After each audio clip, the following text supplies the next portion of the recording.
Bacaan liturgi Minggu 17 Juli 2022, hari Minggu biasa ke-16.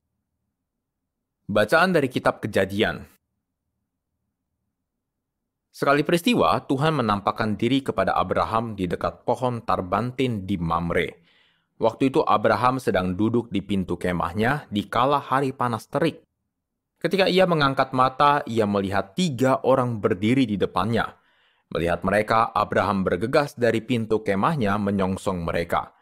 Ia bersujud sampai ke tanah dan berkata, "Tuanku, jika aku mendapat kasih Tuanku, singgahlah di kemah hamba-Mu ini.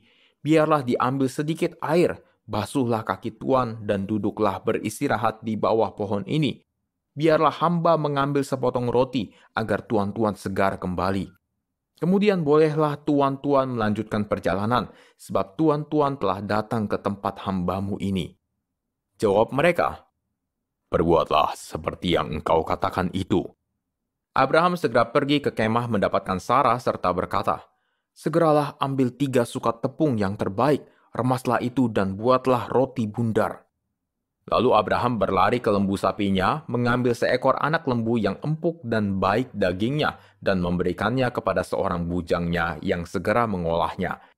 Kemudian Abraham mengambil dadi, susu, dan anak lembu yang telah diolah itu, lalu dihidangkannya kepada ketiga orang itu. Abraham sendiri berdiri dekat mereka di bawah pohon itu, sementara mereka makan. Sesudah makan, bertanyalah mereka kepada Abraham, "Di manakah Sarah istrimu?" Jawab Abraham, "Di sana, di dalam kemah."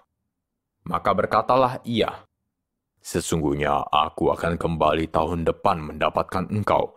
Pada waktu itulah Sarah istrimu akan mempunyai seorang anak laki-laki."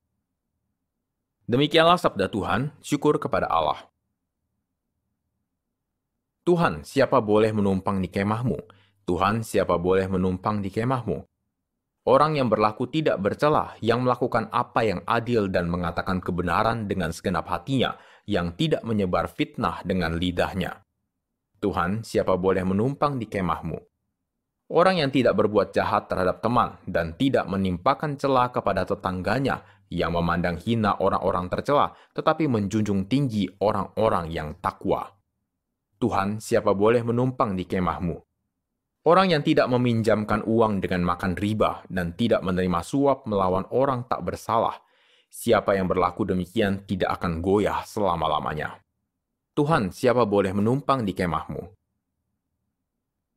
Bacaan dari surat Rasul Paulus kepada jemaat di Kolose. Saudara-saudara, sekarang aku bersukacita bahwa aku boleh menderita demi kamu dan menggenapkan dalam dagingku apa yang kurang pada penderitaan Kristus untuk tubuhnya, yaitu jemaat. Aku telah menjadi pelayan jemaat itu sesuai dengan tugas yang dipercayakan Allah kepadaku untuk meneruskan kepenuhan firman-Nya kepada kamu, yaitu rahasia yang tersembunyi berabad-abad dan turun-temurun, kini dinyatakan kepada orang-orang kudus-Nya. Allah berkenan memberitahu mereka betapa kaya dan mulianya rahasia itu di antara bangsa-bangsa lain, yaitu Kristus ada di antara kamu. Dialah harapan akan kemuliaan.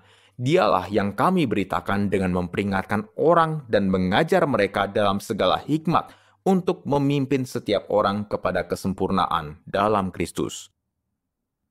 Demikianlah sabda Tuhan. Syukur kepada Allah.